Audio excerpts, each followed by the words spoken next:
চাকরিতে পুনর্বহালের দাবিতে ফের সচিবালয়ের সামনে অবস্থান নিয়েছেন পুলিশের 40তম ব্যাচের অব্যাহতিপ্রাপ্ত শিক্ষানবিশ উপপরিদর্শকরা। আজ সোমবার সকাল 10টা থেকে আব্দুল গনি রোডের সচিবালয়ের 1 ও 2 নম্বর গেটের বিপরীত পাশে অবস্থান নিয়েছেন তারা দাবি পূরণে কোনো আশ্বাস না পেলে বিকেল 5টা পর্যন্ত এই কর্মসূচি পালন করবেন বলে জানিয়েছেন।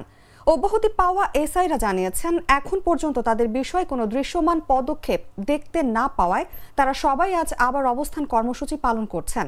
সুনির্দিষ্ট সিদ্ধান্ত না আসা পর্যন্ত এই কর্মসূচি চলমান থাকবে। 40তম ক্যাডেট এসআই ব্যাচে প্রশিক্ষণের জন্য মোট 823 জন ছিলেন। তারা গত বছরের 4 নভেম্বর থেকে রাজশাহীর সারদায় পুলিশ একাডেমিতে বুনিয়াদী প্রশিক্ষণ শুরু করেন। তাদের মধ্যে 3 ধাপে 313 জন এসআইকে মাঠে ও ক্লাসে বিশৃঙ্খলার অভিযোগ তুলে শোকজ করে একাডেমি। এরই মধ্যে তাদের চাকরি থেকে অব্যাহতি দেওয়া হয়েছে।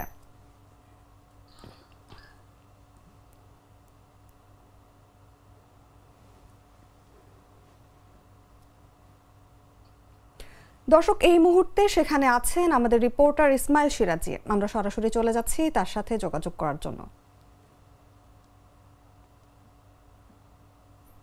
অনুভব বিশ্বাস, আপনাকে ধন্যবাদ জানাচ্ছি। আমরা এই মুহূর্তে রয়েছি সচিবালয়ের 1 নম্বর গেটের সামনে। আমরা দেখানোর চেষ্টা করছি যে এই 40 ক্যাডেট যে ব্যাচ, এটি কিন্তু শৃঙ্খলা ভঙ্গের দায়ে তাদের অব্যাহতি প্রদান করা হয় চাকরি থেকে। সেই অব্যাহতি প্রদানের পরবর্তীতে তারা কিন্তু আসলে নানান কর্মসূচি পালন করে আসছিলেন। সেই ধারাবাহিকতায় কিন্তু আজ সকাল 11টা থেকে কিন্তু তারা আবারও সচিবালয়ের সামনে অবস্থান কর্মসূচি পালন করেন এবং তারা দাবি জানিয়েছেন যে যেন তাদের চাকরিতে আবারও পুনর্বহাল করা হয়।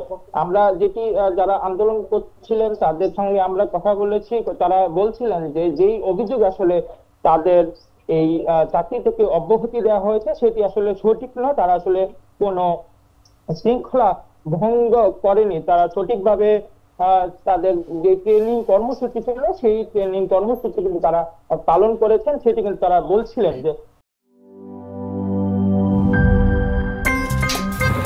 আমার একটা স্মার্ট সিদ্ধান্তে 25% গ্যাসের খরচ কমেছে। ভাবছেন কিভাবে? সাধারণ গ্যাস স্টোভ বদলে আমি এনেছি আরএফএল গ্যাস স্টোভ। এর সাইন্টিফিক নজল ও ব্রাস বার্নার ক্যাপ সমানভাবে তাপ ছড়িয়ে রান্না করে দ্রুত। তাই গ্যাসও বাঁচায় 25%, টাকাও বাঁচে 25%। আরএফএল গ্যাস স্টোভ নিরাপদ ও গ্যাস সাশ্রয়ী।